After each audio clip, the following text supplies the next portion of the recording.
जी welcome back नाज़रीन।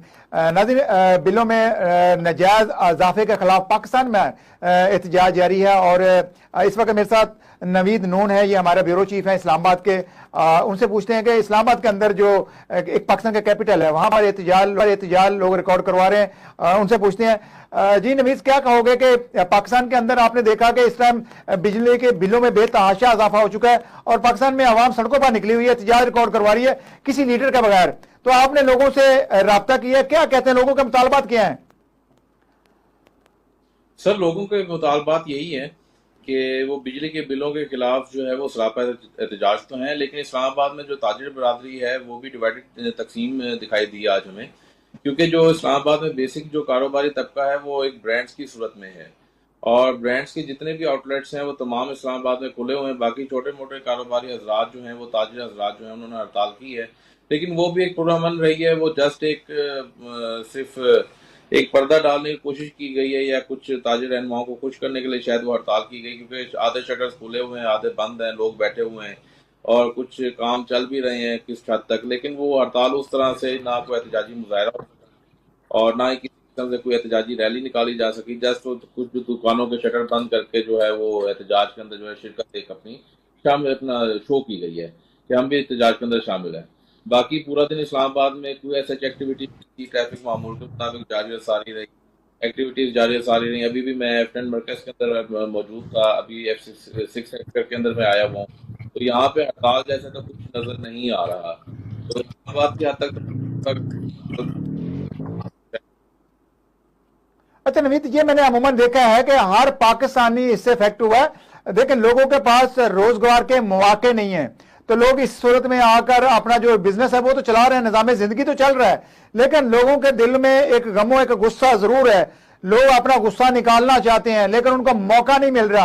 आपका बिजली का बिल कितना है? आप भी तो वहां के रिहायशी हैं और आप बिजली इस्तेमाल कर रहे हैं, हर पाकिस्तानी सर कर रहे हैं, तो हर बंदा तो इफेक्ट हुआ है। आप कितना इफेक्ट हुए हैं? सर मैं तो इफेक्ट हुआ हूँ। मुझे तो पर यूनिट जो है वो बिजली इस टाइम जो मुझे लास्ट मंथ कॉस्ट किया उसमें 65 रुपीज कॉस्ट हुआ मुझे हम्म। Last month. हर बंदा इफेक्ट। इस टाइम मैं आज मुख्तलिफ ताजरान से मेरी मुलाकात भी हुई, ताजर रहनुमाओं से भी मुलाकात हुई। हम्म। उनका कहना यही है कि यार हम effect तो हैं बिजली के बिलों से, हम एहतजाज करना तो चाहते हैं, हम्म। लेकिन अब हम अगर अपनी कारोबारी मराकज बंद करके एहतजाज पे करने जाते हैं तो जो अब आजकल हमारा जो महंगाई की वजह से वो हैंड टू माउथ सिस्टम बना हुआ है कि बिल्कुल। जो डेली हम कमाते हैं वो बच्चों के लिए लेके जाते हैं, तो हम्म। वो हमारा सिस्टम वो बंद हो जाए। और स्पेशली आपको पता है कि यहाँ पर हर शख्स जो है वो अब डेली बेसिस के ऊपर ही काम कर रहा है, दिहाड़ीदार मजदूर है, कोई भी है व्हाट्सोएवर, वो डेली बेसिस के ऊपर अपना थोड़ा नहीं बहुत नवीन, अर्न लोगों करता ने है जो जुमा उसके पूंजी थी वो अपनी हजम कर चुके हैं, वो खा चुके हैं। लोगों के पास अब अपना जो सेविंग है वो भी खत्म हो चुकी है। तो आपकी बात सही है कि और लोग कारोबार बंद करेंगे तो फिर उस दिन बच्चों को कैसे पालेंगे? हम भी सेविंग्स ही खा रहे हैं सब। अब इस टाइम पाकिस्तान में कौन ऐसा शख्स है जो कि कहीं से कोई अर्निंग कर रहा है? अगर अर्निंग हो रही होती तो हमारी मेरे ख्याल में जीडीपी ऊपर जानी चाहिए थी, नीचे तो नहीं जानी चाहिए थी ना। ग्रॉस जो जीडीपी, ग्रॉस डोमेस्टिक प्रोडक्शन है क्या? वो बेसिकली यही है ना कि जी आपके मुल्क में प्रोडक्शन चल रही है कि नहीं चल रही। जब आपके मुल्क में प्रोडक्शन ही नहीं है किसी किस्म की, तो फिर आप उसको कैसे, आप एक तरक्की याफ्ता मुल्क या आप उसको एक कह सकेंगे कि यार लोग अर्न कर रहे हैं?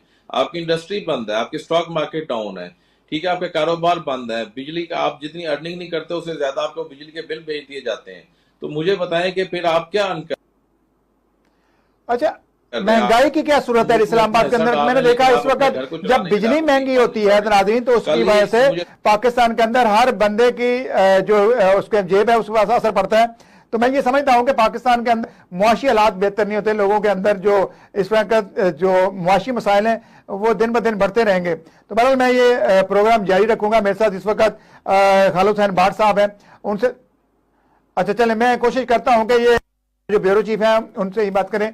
नवी साहब, इस्लामाबाद के अंदर तो इस टाइम निगरान सेटअप आ चुका है और जो इस टाइम वजीर सनत और तजारत है वो भी एक बिजनेसमैन है। वो आपको लगता है कि जो जो काबीना बैठी है वो कुछ अवाम के मफाद में फैसले करेंगे?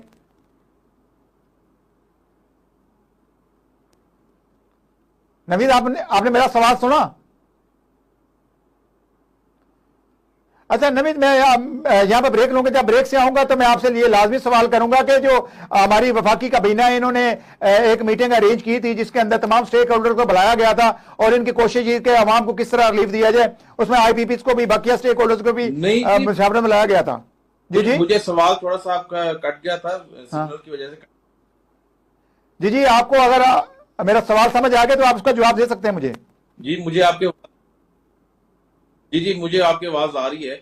देखें, आप किसी को भी, आप चाहे कोई बहुत बड़ा मईशत दान ले आए या बिजनेस पर्सन ले आए, जब आपके मुल्क में इस टाइम ही नहीं है कि जी आप उसको मुल्क को रन कर सकें, 8 अरब डॉलर, 8 बिलियन से ज्यादा की आपकी एलसीज पेंडिंग है। जब तक आप एलसीज नहीं खोलेंगे तो आपके पास जो है वो आप इंडस्ट्री चलाने के लिए आप कैसे उसको आप कहेंगे इंपोर्ट एक्सपोर्ट कर सकते हैं।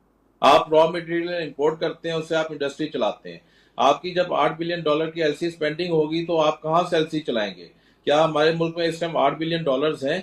आप कोई भी बड़े से बड़ा तुरम खान उठा के ले आए और उसको कहें कि जी मुल्क चला दो, लेकिन आप ये है कि आपके पास पैसे नहीं है। आपके घर पैसों के बगैर चला पाएंगे? जब आप पैसों के बगैर अपना घर नहीं चला पाते तो फिर आप मुल्क को कैसे चला पाएंगे पैसों के बगैर? 2.5 या 2 बिलियन डॉलर जो है वो हमारे टोटल रिजर्व हैं, जो कि शायद हमारे अगले 2-3 महीने की जरूरियात को भी पूरा नहीं करते। तो फिर हम कैसे एक्सपेक्ट कर सकते हैं कि जी हम एक बहुत बड़ा इंडस्ट्रियलिस्ट या एक बहुत बड़ा इकोनॉमिस्ट लेकर आ जाएंगे और वो आके हमारे मुल्क को स्टेबल कर देगा और ये सारे मामला जो है वो सॉर्ट आउट कर देगा? तो ये तो एक इम्पॉसिबल सी सर चीज है।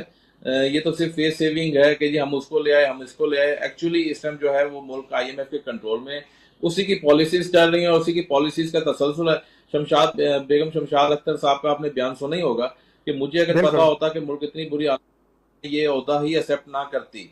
इट मीन्स कि ये एडमिशन है इस चीज की कि भाई हम लोग मुल्क को किसी तरह से स्टेबल नहीं कर सकते, हम अवाम को रिलीफ नहीं दे सकते।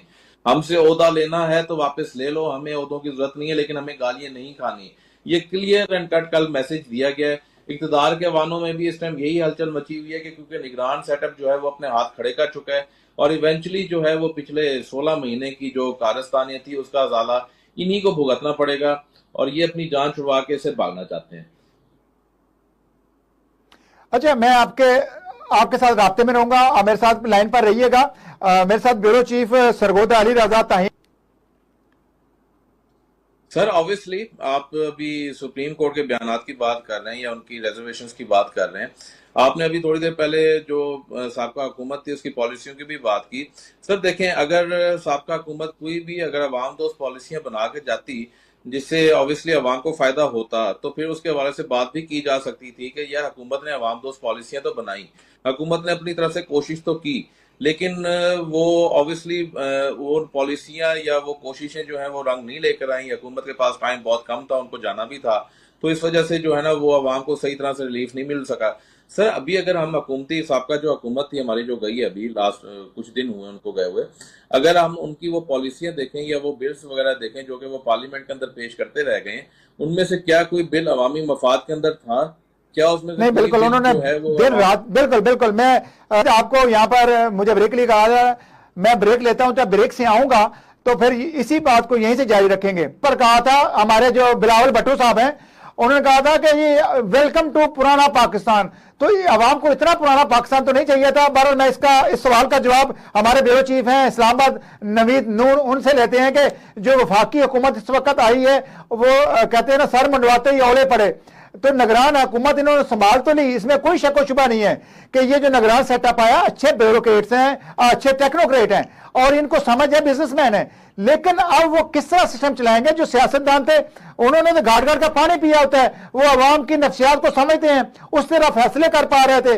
अब इनके सामने जो हुकूमत आई है, खजाना खाली है, IMF के पास दोबारा जाना है, इलेक्शन करवाने हैं और बहुत से इनको मिसाल का सामना है। उस पर आपसे पूछते हैं नवीद भाई, क्या कहेंगे, आपका मौकफ क्या है इस्तेमाल हुक्मरानों का? सर फर्स्ट ऑफ ऑल मैं आपने अभी सवाल पूछा ब्यूरो चीफ लाहौर से किस्तों के हवाले से, तो मैं अपने साथ पेश आने वाले वाकये का जिक्र कर दूं। मैं अपने बिल के हवाले से भी किस्तें करवाने के लिए गया था ऑफिस में, पाबड़ा ऑफिस में, तो उन्होंने मेरे साथ वो सलूक किया कि मैंने कहा यार किस्तें रहने दो, मैं इधर उधर से करके बिल ही पे कर देता हूँ। क्योंकि सर उसके अंदर जो अवाम को जलील ख्वार किया जा रहा है ना, वो किस्तें इस तरह से की जा रही है कि लेट्स सपोज अगर आपका 40,000 रुपए का बिल आ गया है और आपको कहा करते हैं और एक किस्त आप फौरन पे कर दें जो कि आपको 30,000 रुपये पे करनी पड़ेगी, और अगले महीने आप जो है ना वो 15 से 20,000 रुपये वो आप पे कर दीजिएगा। तो वहां पे पब्लिक सोचती है कि यार मैं इसी महीने अगर मैं 30,000 रुपीज मैंने अगर इसी महीने ही पे करना है तो मैं क्यों ना भी 40,000 किसी ना किसी तरीके से पे कर दूं। तो ये तो सर वाकया मेरे साथ ही हुआ है कि किस्तों के नाम पे भी जो मजाक किया जा रहा है। अच्छा, अब आ जाते हैं आपके मेन सवाल के ऊपर जो कि आपने हुकूमत के हवाले से पूछा कि सर मुनवाते ओले पड़े। सर हमारे यहाँ ना पब्लिक के साथ एक मजाक किया हुआ है हमेशा से हुक्मरानों ने, कोई भी आए, चाहे केयर टेकर आए, चाहे आप इलेक्टेड आए, सिलेक्टेड आए, व्हाट्सएवर, रियासत मदीना के दावे कर लें या हजरत उमर रज़ी अल्लाह तआला अन्हु जैसी जो है ना वो खिलाफत के दावे कर लें, अवाम का एहसास किसी को भी नहीं है। हमें तो सर एक चीज समझ नहीं आती कि हमें इन लोगों को रात को सुकून से नींद कैसे आती है। अवाम यहाँ पे महंगाई के हाथों जो है वो मर गई है, खुद कर रही है। बच्चों को लोग देखें, किसी इंसान के लिए सबसे तकलीफ दे लम्हा क्या होता है? किसी भी इंसान के लिए सबसे तकलीफ दे लम्हा ये होता है कि वो अपने बच्चे को जहर दे के खुद जाकर खुदकुशी कर ले। इन लोगों को इतनी शर्म हया नहीं कि पुराना पाकिस्तान है, पाकिस्तान आप मान लो आपसे नहीं चलता ये पाकिस्तान, आप डेट सेट आप अवाम के हाथ में दे दो, अवाम अपने जो भी नुमाइंदे लेकर आना चाहे उसको ले आए, वो उससे चला पाए, मुल्क ना चला पाए। आपने गैर मुल्की इदारों की ख्वाहिशात की तकमील के लिए आपने जो है मुल्क को डबो दिया, अवाम को डबो दिया, जलील ख्वार कर दिया। आज इस्लामाबाद गाड़ी क्या मोटरसाइकिल क्या, जिना एवेन्यू के ऊपर 3 किलोमीटर लंबी लाइन मैं भी नोट करके आ रहा हूँ, जो कि गाड़ी और मोटरसाइकिल में पेट्रोल डलवाने के लिए जो है वो चलाता है।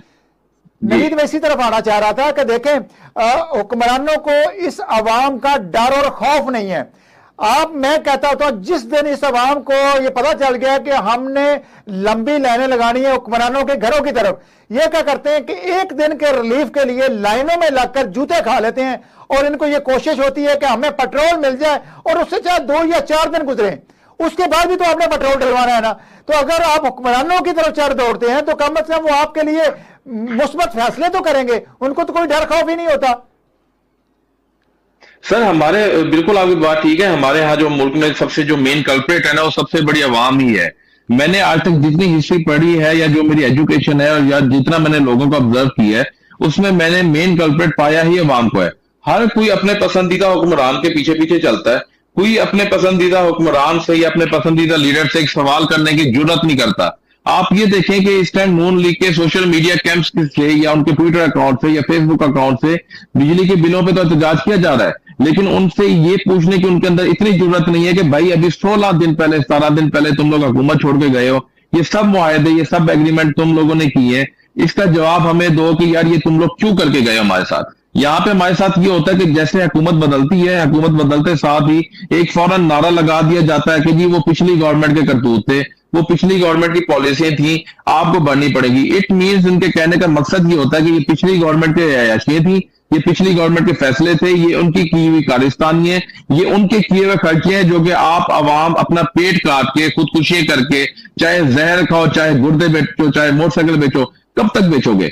एक दिन ये सब कुछ आपके लिए बेचना खत्म हो जाएगा। जिन लोगों पैदा होता है, देखिए नवीद, अब सवाल ये पैदा होता है कि जो लोग फ्री में मराहत ले रहे हैं, फ्री बिजली ले रहे हैं, उनको कोई तंगी नहीं है, उनकी मराहत उसी तरह है। उनको अगर देखा जाए जो उनका पैकेजेस है वो लाखों रुपए में है, वो हमारे जजेस हों, वो हमारे पार्लियामेंटेरियंस हों, हमारे हुक्मरान हों, ये अपनी सहूलियत नहीं खत्म करते, अवाम के ऊपर हमेशा बर्डन डालते हैं। चार लोगों से सहूलियात ले भी लेंगे ना, अगर इस मुल्क की ब्यूरोक्रेसी है, लेट्स सपोज अगर एक चीफ जस्टिस जो है वो 3000 यूनिट ले रहा है तो वो आपके टोटल 10 जजेस हैं जो कि यूनिट ले रहे हैं। अगर आप उसको टोटल कर भी ले तो 30,000 यूनिट जो है वो आपके 10 जजेस कंज्यूम कर रहे हैं। आपको वो नजर आ रहा है आपका पूरा सिंध, आपका बलोचिस्तान, आपका 80% केपी जो कि चला रहा है, वो किसी को नजर, आपको सब कुछ अगर है तो आपको पंजाब से वसूल करना है। मैं किसी किस्म का कोई सूबाइयत नहीं लगा रहा, हर सूबा हमारे लिए मुकद्दम है, हर हमारे लिए मुकद्दम है, हर शहर हर सूबा हमारा एक मुल्क का हिस्सा है।